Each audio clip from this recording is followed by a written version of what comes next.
Hello everyone, আসসালামু আলাইকুম। সবাই কেমন আছেন? সবাইকে জানাই ঈদ মোবারক। আর আপনাদের দোয়াতে আমরা অনেক ভালো আছি। যে যেখান থেকে আমার ভিডিওটি দেখছেন, যদি আমার ভিডিওটি ভালো লেগে থাকে অবশ্যই আমার ইউটিউব চ্যানেল এবং ফেসবুক পেজটা অবশ্যই ফলো করে দিবেন। তো আজকে সকাল সকাল ঘুম থেকে ওঠা হয়েছে, কারণ আমাদের গরুর যে কুটা ওইগুলো কাটতে আসবে। খড় বা কুটা, আমাদের এখানে কুটাই বেশি প্রচলিত, তাই কুটা বললাম। তো ওইটা আমাদের দোকান ঘরে এনে রেখেছিল, সেইগুলোই এখন বাসার ভিতর আনতেছি। কারণ যে গাড়িতে আমরা কুটা কাটাই তা হচ্ছে আমাদের বাসার ভিতর ঢুকে তারপরে কাটাবে। তো ভাবলাম আজকে আপনাদের সঙ্গে গরুর যে খাবারগুলো বা আজকে সারাদিন কি কি করতেছি সেইগুলোই আপনাদের সঙ্গে শেয়ার করব। আর এখানে গরুর গোয়ালে ঢুকলাম মাত্র, সামনে এটা হচ্ছে আমাদের বাসার সামনের গোয়ালটা, বড় যেইটা। তো গোয়ালটা পরিষ্কার করে দিয়েছি। আর এই যে এই ভাইয়াটার কাছ থেকে আমরা সবসময় কুটা কাটাই, যখনই আমাদের প্রয়োজন হয় ওনাকে ফোন দিই, উনি সকাল সকাল চলে আসে। তো গাড়ি রেডি করে নিয়েছে। আর হচ্ছে আমরা এই যে নেটের যে জাল দেখতে পাচ্ছেন এটাই পেতে তারপরে আমরা কুটাগুলো কাটাই। কাটা শেষ হয়ে গেলে এইগুলো আবার আমাদের রাস্তার পাশে যে দোকান ঘর আছে ওই ঘরেই সব জমা করে রাখি, আর ওইখান থেকেই গরুকে খাওয়ানো হয়। তো কুটা আমাদের উঠানো হয়ে গিয়েছিল। আর এটা হচ্ছে গরুর জন্য রান্না করা হচ্ছিল আলু সেদ্ধ। তো আলুটা আমি ফালি ফালি করে কেটে দিচ্ছিলাম যাতে তাড়াতাড়ি সেদ্ধ হয়ে যায়। আর এর আগে রান্না করা হচ্ছে গরুর জাউ। আর গরুর জন্য যে জাউ রান্না করা হয় তাতে শুধু থাকে হচ্ছে ভুট্টার যে দানাদার জাতীয় যে ভুট্টা গুঁড়া গুঁড়া যেটা, আর হচ্ছে খুদ। আর খুদ তো আপনারা সবাই চিনেন, খুদ কোনটা, চালের থেকে যে ছোট ছোট চালটা থাকে ওইটাকেই খুদ বলে।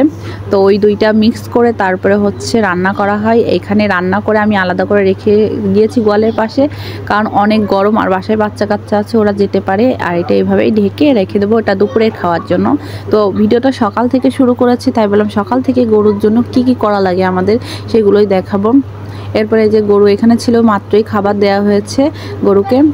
আর ওটা বিকেলবেলা যে আলু সেদ্ধ করে বিকেলবেলা দেওয়া হয়েছিল। তো তারপরে ভাবলাম যে রাত্রে কি খাবার খাওয়ানো হয় সেটাও দেখালাম।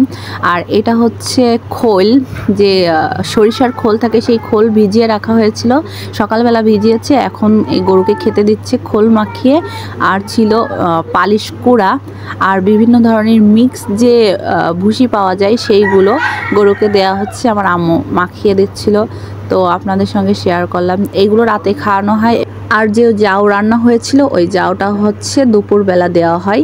আর সাথে কুড়া ভুসি এগুলো তো থাকবে, আর সাথে আমরা লবণও ইউজ করি যাতে গরু খাবারটা তৃপ্তি সহকারে খাই। তো আর এখানে আমাদের এখনও সিলিং ফ্যান দেওয়া হয়নি, তাই স্ট্যান্ড ফ্যানই ইউজ করা হয়েছে। আর এখানে ওই যে প্যাকেটে প্যাকেটে ভাবতে পারেন যে এত গরুর জন্য এই কয়টা করে কুড়া ভুসি কেন কেনা হয়। আমার আব্বু এক এক সময় এক এক ভুসি কিনে এনে গরুকে খাওয়ায়, যাতে গরু কোনটা খেতে বেশি পছন্দ করতেছে ওইটাই দেখানোর জন্য। আর ওই বাটিতে ভেজানো ছিল সরিষার যে ভুসি হয়, সেই ভুসিটাই এই গরুদের খাওয়ানো হচ্ছে। সামনে যেহেতু কোরবানি, সেই জন্যই গরু যে যাতে একটু মোটা তাজা হয় সেই জন্যই এত সব উপকরণ গরুকে খাওয়ানো হচ্ছে। আজকের ভিডিওটি এই পর্যন্তই থাকছে। আল্লাহ হাফেজ, সবাই ভালো থাকবেন। ঈদ মোবারক।